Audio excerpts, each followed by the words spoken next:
Today's video is going to cover solving systems of linear equations with substitution. That's the operative word today for our video. So just to refresh what a system is and what a solution is to a system of equations is two equations, so like y equals negative 3x plus 1 and y equals 2x minus 3. Okay, so a system is two equations, so you can see two equations with two different variables, but they have the same variables in each one, so y and x for both of them.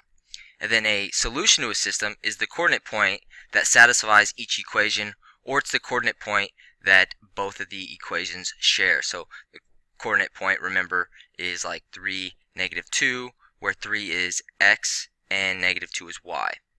So just to recall what a system looks like on a graph. So let's say we have some coordinate point or coordinate plane here, and we were to graph two equations on here. So maybe the first equation, some positive line like this yellow line, and then maybe the second equation looks like this gray line, this negative line right here. So the solution to this system would be where the two lines intersect. So where the yellow and the gray line meet, this coordinate point right here, right, that I'm bubbling in, would be the solution.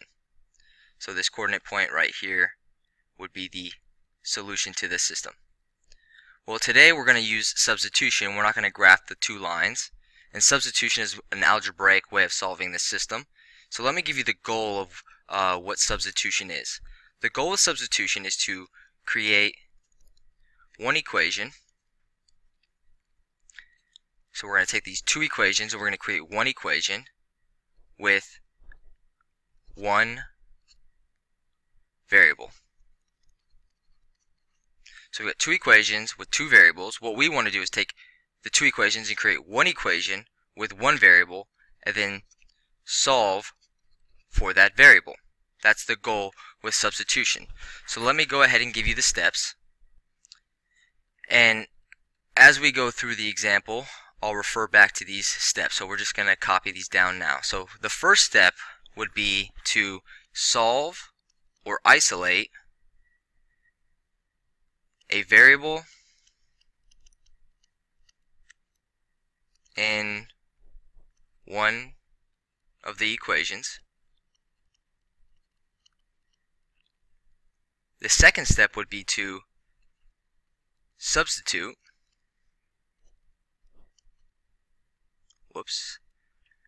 the expression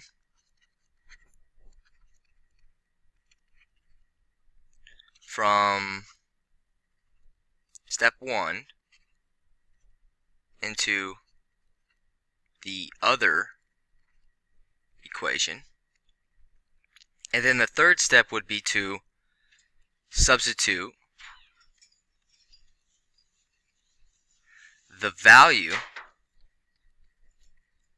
from step 2 into the equation of step 1.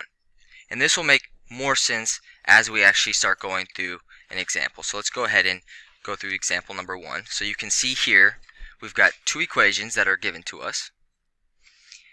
And step 1 was to solve a variable in one equation. So if we're looking at these two equations, you can already see that this variable right here, this y variable right here, is already solved for. So step 1 is already complete for us because this equation, classic interruption.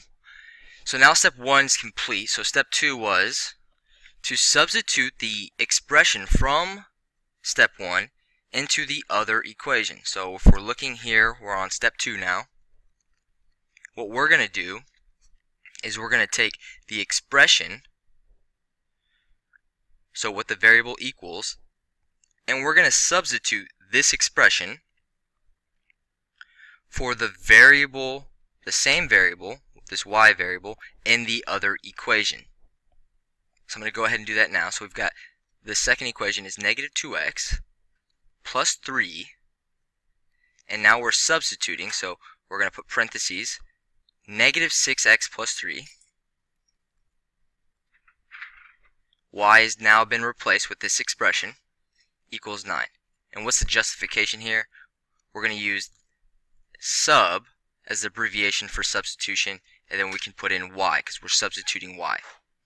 Now you can see our goal has been achieved. We've got one equation with one variable, and that variable is x, so we can go ahead and solve. So if I'm solving, this is a multi-step equation. I'm going to first distribute. So we've got negative 2x, and 3 times a negative 6 is a negative 18x.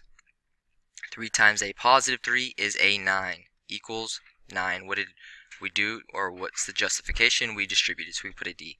Now we've got some simplifying that we can do before we start solving.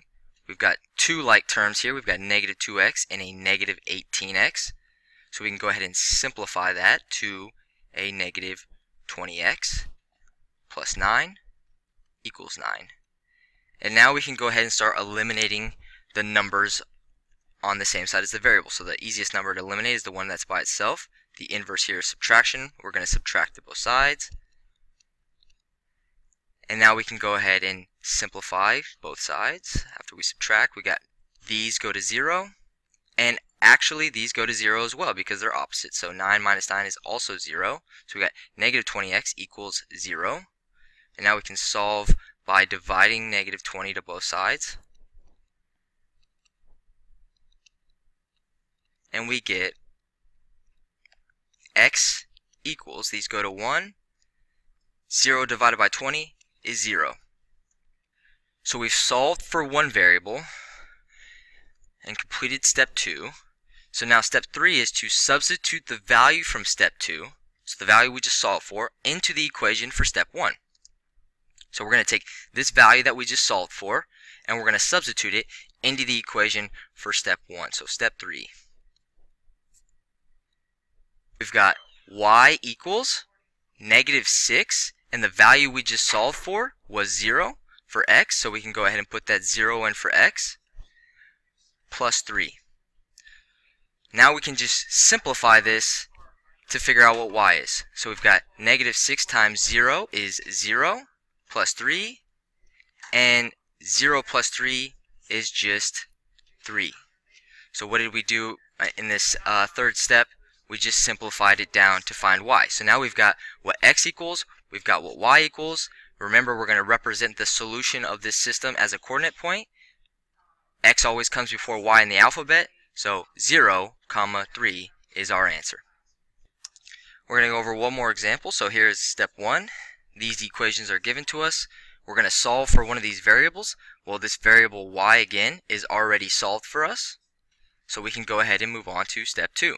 We're going to take that variable and the expression and substitute it in for the variable in the other equation. So we've got 4x plus 2, and we're substituting in for y, this negative 6x minus 1 equals negative 2. Now we've got one equation with just one variable. We can go ahead and start solving for this one variable. Let's go ahead and start by distributing. And we get 4x, 2 times negative 6 is negative 12x, 2 times a negative 1 is a negative 2 equals negative 2. We've got some like terms that we can simplify again. So let's go ahead and simplify these to a negative 8x minus 2 equals a negative 2. We can start eliminating the numbers on the same side as the variable. So I'm going to start by eliminating this number right here. This is the inverse here. These go to 0. And again, negative 2 plus 2 is also 0. We added to both sides. And now we're left with negative 8x equals 0.